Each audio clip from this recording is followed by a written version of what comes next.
बिस्मिल्लाहिर्रहमानिर्रहीम। अस्सलाम वालेकुम नाज़रीन। दादा अबू एक किस्सा सुनाया करते थे कि दीन मोहम्मद के बेटे की शादी थी, लेकिन दीन मोहम्मद का बड़ा भाई किसी बात पर कुछ अरसे से खफा था।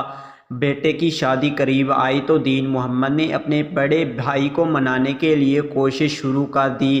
कैसे मुमकिन था कि दीन मोहम्मद के बेटे की शादी में दीन मोहम्मद का बड़ा भाई और दूल्हे का ताया ही मौजूद ना हो, क्योंकि पहले उस बात को गलत समझा जाता था कि जिससे अपने सगे रिश्ते नहीं संभाले जाते वो आने वाले रिश्ते या बनने वाले रिश्ते क्या खाक संभालेगा।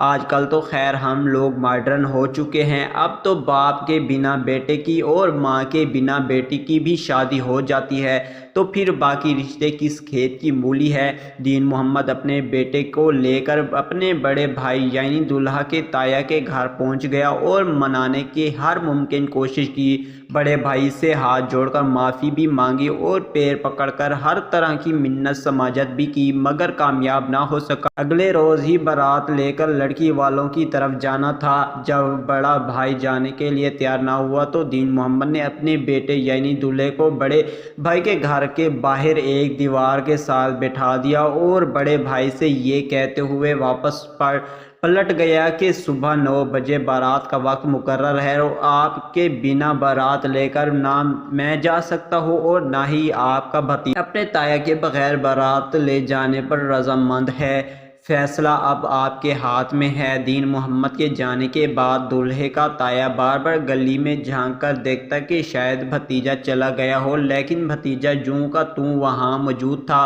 रात के 3 बजे दूल्हे के ताया ने अपने कपड़े बदले और अपना हुक्का हाथ में लेकर गली में पहुंचा।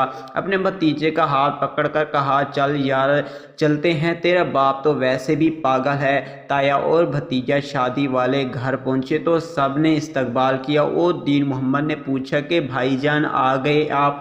जवाब मिला कि कैसे ना आता। लड़की वाले क्या सोचते कि दूल्हे का ताया बारात में क्यों नहीं आया और ऐसे ख़ानदान की बदनामी होती, और ऊपर से तुम दूल्हे को गले में बैठा कर चले गए।